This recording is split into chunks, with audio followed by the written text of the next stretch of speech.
More political and business leaders continue talks at the 54th annual meeting of the World Economic Forum in Davos, Switzerland on Wednesday. UN Secretary General Antonio Guterres and the U.S. Secretary of State Anthony Blinken were among the speakers that addressed delegates at the Swiss town's Congress Center. The UN Secretary General says the war in Gaza must be stopped before it pulls other countries into the conflict. He also said that the war cannot have another war in Lebanon and stressed the need to stop what's happening in Gaza. The UN chief said the tensions in the occupied West Bank are extremely high, and the incident in the Red Sea. He insisted that the best way to defend the Palestinians in Gaza is not to create the situation where prices go up, in which Egypt faces a dramatic situation of the Suez Canal. And the United Nations Secretary General also called on political and business leaders to prioritize a global strategy dealing with the twin threats of artificial intelligence and the climate crisis. And also, the U.S. Secretary of State Anthony Blinken reiterated the need for a pathway to a Palestinian state for Israel to get genuine security.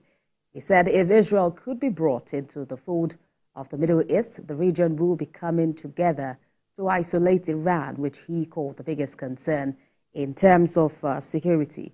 He also said that if Israel could be brought into the Middle East, the region will come together to isolate Iran, as well as its proxies, which include Yemen Houthi rebels who have been attacking commercial ships in the Red Sea. Anthony Blinken said what is different now is the mindset of leaders in the Arab and Muslim world on integrating Israel into the region, and that he feels a first urgency of now because, in quote, we are in the midst of what is human tragedy in so many ways in the Middle East right now for the Israelis and Palestinian alike.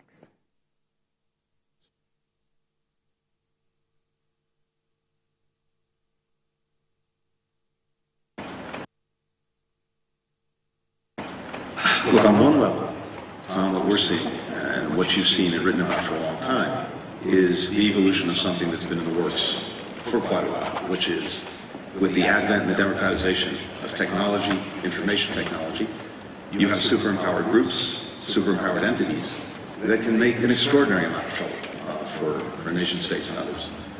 And we're seeing that. But I think we're also seeing something else. And if you look hard enough, you can really see it, and it's a different equation that answers the profound needs of virtually everyone in the region, starting with Israel and starting with its age-old quest for genuine security. And it's this: you now have something you didn't have before, and that is Arab countries and Muslim countries, even beyond the region,